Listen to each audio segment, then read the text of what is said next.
Alright, hey everybody. I'm back again, thinking I'd make an overview of Heartland Express as far as my time here. 3 months so far. And I wrote a lot of information down right here, and I figured I'd give you guys the breakdown. So, let me start with this, and this is from the perspective of a 48 state over the road driver. Um, So if you're coming into it as a student, fresh off the truck after you finish training, you're making 54 cents per mile, or 55 if you have hazmat. Now, I've been driving for 7 years, so 7 years ago when I first got into this, fresh off the truck, I was making maybe 32 cents per mile.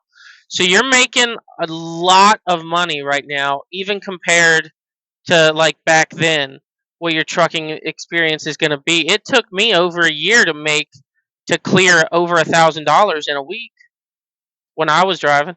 I didn't get that until my second year of driving, and you're going to do that off the rip with this kind of money. I'm telling you. So 1 to 2 years, you're going to get 55. 3 to 4, you're going to get 56. Every 2 years up to 20, it goes up by 1 cent per mile, and then it also adds an extra 1 cent per mile if you have hazmat. And so that goes all the way up to 19 and 20 years of experience at 64 cent per mile, or 65 with hazmat. I'm sitting at 57 to 58 cent per mile right now. So there's that. All right.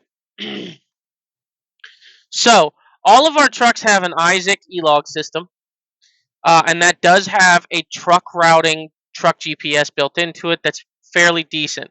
Now, that is the route that the company wants you to take that's on there. You don't always have to follow it to the T. I use my Ram McNally right here, and it's never let me down as long as you use some common sense, okay? It doesn't hurt to keep a truck atlas around, and it doesn't hurt to look ahead, trip plan. When you're when you're getting ready to take these routes, pull up Google Maps of your customer and say, okay, well, this is the street address for the company, but that's to the front door. That's not to the truck entrance. So let's see where the truck entrance is in relationship to where the address takes me.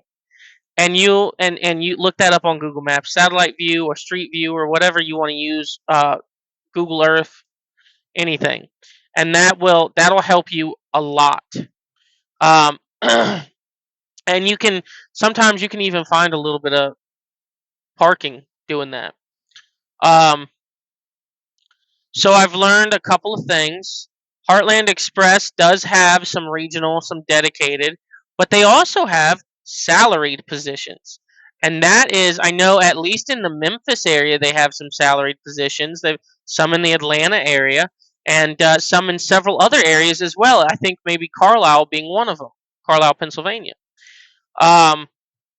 Those tend to be in the larger metro areas where they have a big presence. Now, they don't pay as much, but you're not working as hard. You're home every day, if not at least every other day, and you're getting the same every week, the same money. You know what you're going to get, so you don't have to worry about it. Now, Heartland does have 20 plus, meaning there's more than 20 full-size terminals with auto truck washes. That's automatic, where all you got to do is drive 1 mile an hour through it, and it'll scrub the shit out of your truck. And you can go through that as many times as you want. They have fuel at almost all the terminals. They have Wi-Fi at every single terminal, and free laundry at almost every single terminal. I know there's maybe Smith Transport's terminal in Roaring Springs, where when I worked there before, it was paid with quarters. But every other terminal and that's a combination of Heartland Express, CFI, Millis Transfer, and Smith Transport, because Heartland owns all of them. You can use all of their terminals for parking, for fuel, for laundry, for Wi-Fi, no matter what. And that right there is a huge benefit as an over-the-road driver, and even though you wouldn't think it is, because you're going to have like places like Atlanta, where you have to make an in-city delivery, but you're showing up the day before. 90% of the time, you're gonna have to park at that fucking Petro downtown, that's a shit. It's a shithole. No offense. Uh, with a bunch of lot lizards walking around and people banging on your doors in the middle of the night. Not to mention, it's paid parking just to get in, with an additional layer of paid parking for paid spots. But we have a humongous terminal right there with free laundry, free Wi-Fi, free showers, and fuel and truck washes and service bays just in case you need anything looked at. And it's right there. It's like literally less than a mile from that Petro. And so you've got all the parking in the world. There's the CFI headquarters in Joplin, Missouri. You're going through there. Massive parking complex. You're going through Iowa, right north of I-80, maybe 10 miles north of I-80 in one place is Heartland's Express headquarters in North Liberty, Iowa. You're going through Seattle, boom, Tacoma, right there next to Lewis McChord Air Force Base, literally sharing a fence line, giant terminal for Heartland with, by the way, a full-service cafe in there. And again, fuel, truck washes, service bay, all of that. You've got terminals in the Dallas area. You've got terminals in the Miami area, in the Jacksonville, Florida area. You've got 3 different terminals in Georgia. One on the southwest side of the corner of Georgia. One in Cartersville and one in Atlanta. You've got a terminal in Eden, North Carolina, near the Virginia-North Carolina border. You've got several terminals in Pennsylvania. You've got a terminal in. You've actually got several terminals in Ohio as well. You've got terminals up and down. There's one in Denver. There's several in California. There's all over the place. There's Tacoma. There's Oregon. All of that. So you've got a lot of parking in a lot of places, and that is so crucial. Let me tell you, for trip planning, oh my God, it helps. It really helps because there's parking day or night there, no matter what time you get there. And so moving on, you've also got they've got a school where they'll pay you $600 plus per week during the courses. So if you've got no CDL, or even if you've recently graduated a CDL school, they'll still let you go through their CDL school as long as you still sign the contract and pay you while you're in it. Because Heartland Express requires 6 months of experience to hire on if you don't go through one of our schools, and that's the Millis Transfer School and the Heartland Express School. Millis Express, I think, pays $25 to $50 per week less than Heartland does, but Millis is more of an East Coast job, and Heartland Express's school, I believe, is in Phoenix. So that's kind of the split there. Now, I average 2,700 miles a week, and I can give you a breakdown of my pay here in just a minute. But let's go over some of the trucks, right? So the Freightliners, 99% of the Freightliners, and there are some that are double bunks, but 99% of the Freightliners are going to be single bunks. And they're going to have a spot for a fridge. The Freightliners don't have one built in, but they do have a spot for it. Mine is a 3.5 foot tall fridge with a dedicated freezer. Trust me when I say this was $100 well spent, and it is heads and shoulders beyond better than what the truck companies will put in here when they buy these trucks. The fridges that come from the manufacturer, they are tiny. Their freezers are like this size, the size of like smaller than my head. So trust me when I tell you that this fridge is so much better. You've got, at least on the Freightliners, you've got a 2,000 watt pure sine wave inverter, which does mean you can run sensitive electronics on it, like heating blankets, like computers, like Xboxes or PlayStations. That means you can run all of your stuff without it degrading the lifespan of that electronic. And yes, if you're running a non-sine wave inverter, a non-pure sine wave inverter, which would be called an altered sine wave inverter, like the ones they sell at most truck stops, you're doing slight damage to your electronic components over time. Now you're barely gonna notice it, but it is a thing. and they also do have more heat noticeably that they give off when you use that kind of an inverter. Um,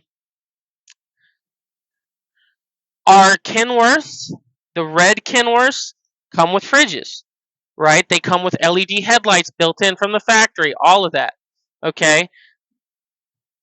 The white trucks do not come with LED headlights. They do not come with built-in fridges. Um, the Internationals, I believe, the red ones are double bunks and the white ones are not.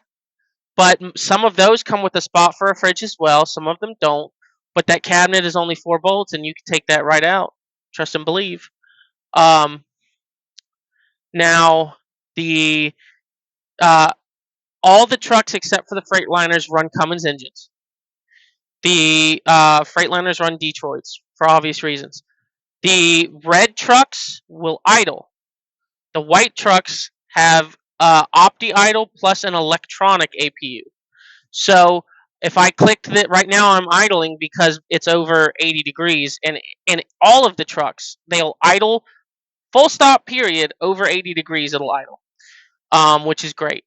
I mean, sometimes in Texas it stays above 80 all night. So, um, but um, so if you go back here, you turn on the opti idle with the key in the on position. It'll cut off the engine and it'll monitor your batteries just in case.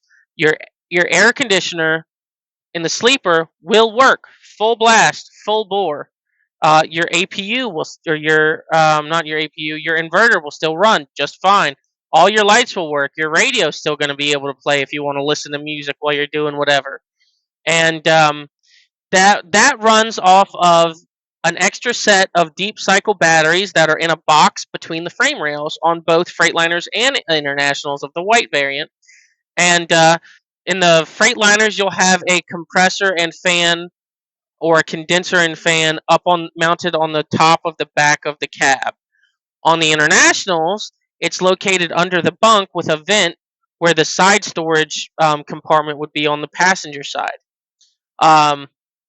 Is where that fan and condenser and everything is. So it's a separate AC system that runs that. So if you get a truck that's assigned that has one of those, cut that on while you're doing your inspection. Make sure it blows cold, not just lukewarm or ambient temperature. Because I have had a few where they assigned it to me that didn't, and I had to get them to switch me to a different truck while they fixed it. Um, Okay, so you also have what's called you have a northeast bonus in the green zone, which is, the states Pennsylvania and North. So when you're running in those states, it's an extra 5 cents per mile. On top of that, every quarter, every 3 months, you get a safety bonus, and that can be anywhere from 1 to 3 cents per mile. And for me, that's anywhere from $500 to $1,000, depending on how many miles you're averaging and how much of that safety bonus you actually get. So here's my pay breakdown over the last 11 weeks. And that's because that's all that's still stored you get your statements emailed to you. So that's all that I could find. So I got $2,360 on my last paycheck, and this does not include any referral bonuses. This pay does not include any training pay. It does not include anything like that. This is just straight mileage plus breakdown and layover pay and detention pay whenever I got those, because I did have some pretty significant breakdowns, about 16 days worth at one point. So I got $2,360. These are gross numbers, by the way, because everybody has different deductions and stuff. Before that, I got $1,556. Before that, I got $1,250, which was the minimum. That was one of the weeks I had breakdown. Before that, I got $2,107. The week before that, I got $1,787. The week before that was $2,556, and that was due. I had to look that one up. That was due to having a 1,000-mile load roll over. Our pay week ends on Friday, and I had a load that didn't deliver until Sunday, but picked up on a Thursday. And then the week before that, obviously, was lower. I had a 1321 week. The week before that was 1725. The week before that was 1250. That was another one of the breakdowns. The week before that was another $1,500 week. And then the week before that, I made 746 for various reasons. Um, and that averages out to be about 1750 a week over the course of that 11 weeks. So you can see, and that's running solo, and you can see that this is a consistent for the most part. Obviously, you're going to have high weeks and low weeks. This is a consistent pay here. You have some really high weeks, some pretty decently low weeks, but it averages out, and that's every week, guys. That's direct deposited right into your bank account. So far, Heartland Express, I have not had too many issues. I have had some back and forth with my dispatcher. I've had some back and forth with other people. But that's to be expected. You're going to butt heads when you're getting to know somebody. I've had some problems with one or two of the shops not wanting to really do their job. But you run into that sometimes. Lazy mechanics are kind of a nationwide problem, if you know what I mean. And if you're in trucking, it's not new to you. You know what I mean? And I'm looking right now. We've got dash cams. We do. But they only face out and they do not record audio. And they shut off about an hour after you turn the truck engine off. Now that's assuming you turn the truck off and don't run the opti idle. If you're running the opti idle, it'll stay on all night, which I personally like because it protects you from somebody backing into you and taking off. Our e-logs are called Isaac in Control, and I'm thinking I'll make a video about that, but I might have to call and get permission because there is company information on that, and I'm not sure they want me putting that stuff out there. Like load numbers, pickup numbers, customer names, and stuff like that. But it's pretty intuitive. I will say I fucked up the personal conveyance a couple times, and that's coming from somebody who was damn near perfect on the Qualcomm or the Omnitrax. And I could teach courses on how to use the Omnitrax. I really can. But this does take a little bit of getting used to. The normal day-to-day stuff is easy to get the hang of.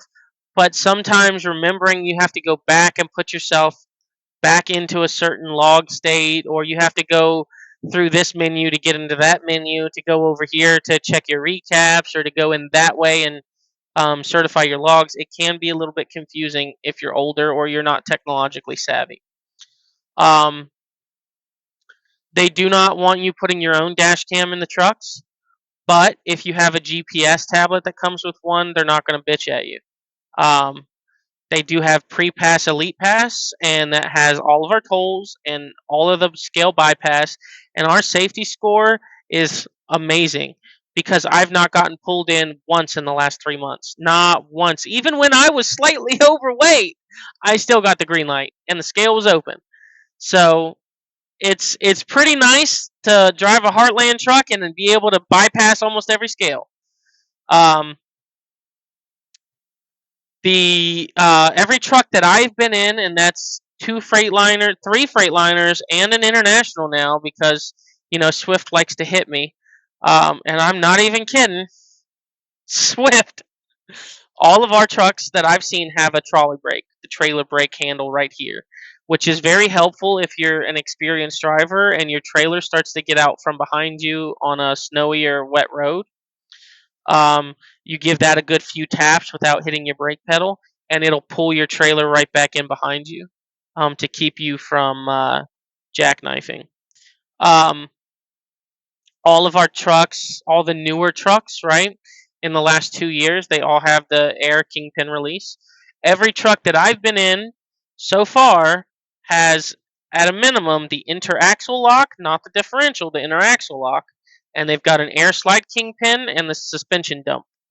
I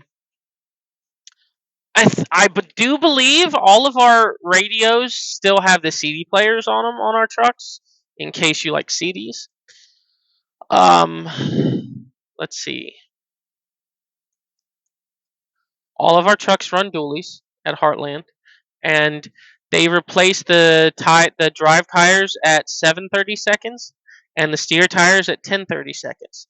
And that is a great thing for safety because, as we all know, running tires with 5:30 seconds or 4:30 seconds through the snow fucking sucks.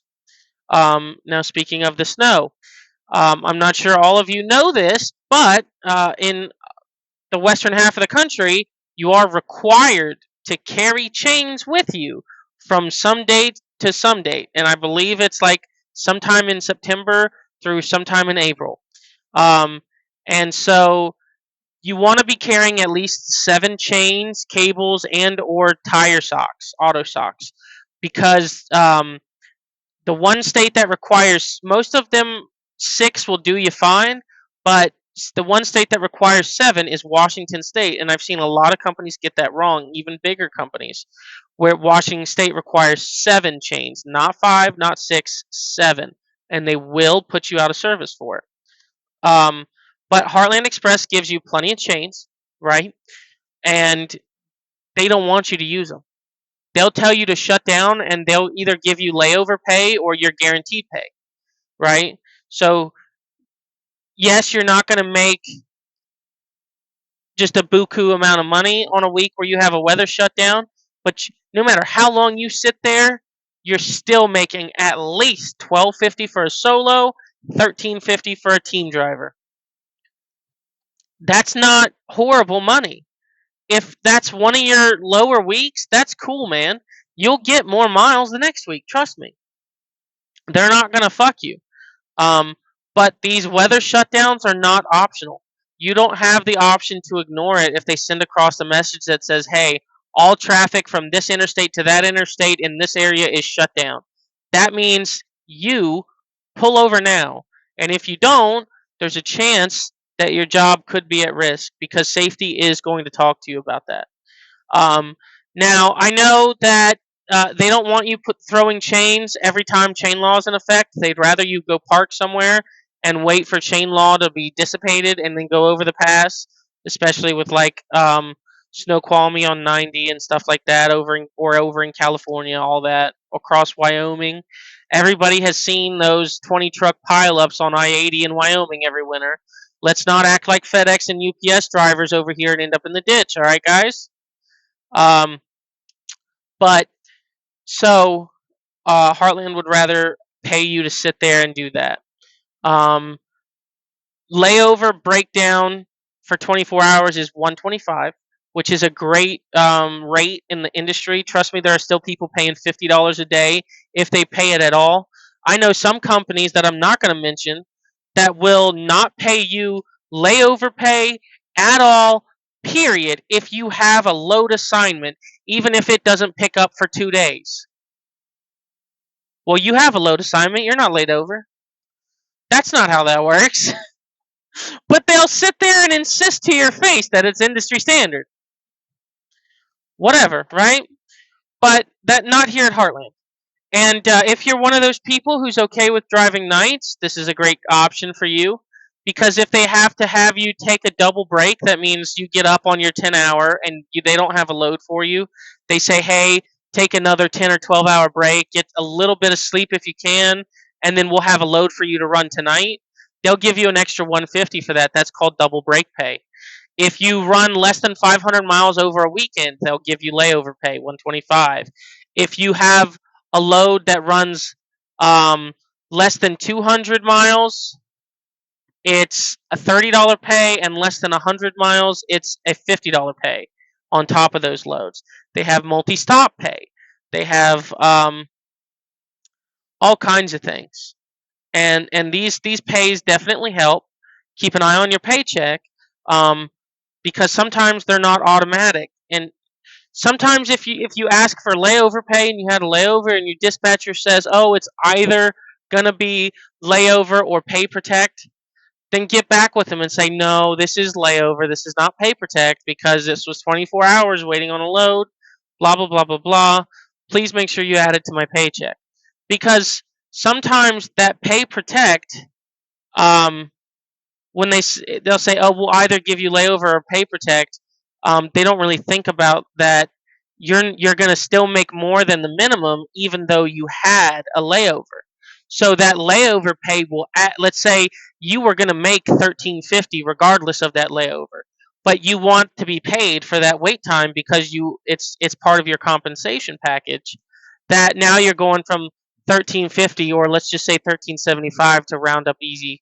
You're going from 1375 to 1500 with that layover, and that may not seem like a lot to everybody, but that is money that you earned and it's part of your compensation package. So sometimes you have to kind of reiterate to them, no, this is layover, you need to pay me layover pay, or they'll, as your dispatcher will probably refer to it, Heartland Cares or HC pay. um, but that is a thing. And I know they have an account with Blue Beacon, but I don't think they allow us to do truck washes there. That's because Heartland does have a reefer division and some dedicated divisions that need to have washouts. um, and so you can do that. I believe you could even have a drive-in trailer washed out there, but that's not recommended by me or anybody I know because those hardwood floors take a while to dry. Um, and just another tip, guys: buy a leaf blower, a powerful one.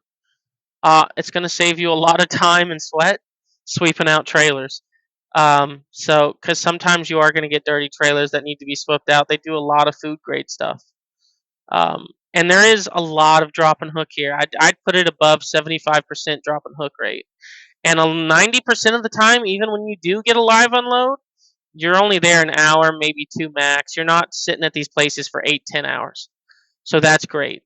Um, so I don't know what else to say about Heartland other than they don't bother you. They leave you alone. And hell, I haven't had a message in 2 days. I just keep getting load plans. And unless you need something from them, they don't bother you. Um, so just remember to keep the rubber side down and stay safe out there, guys.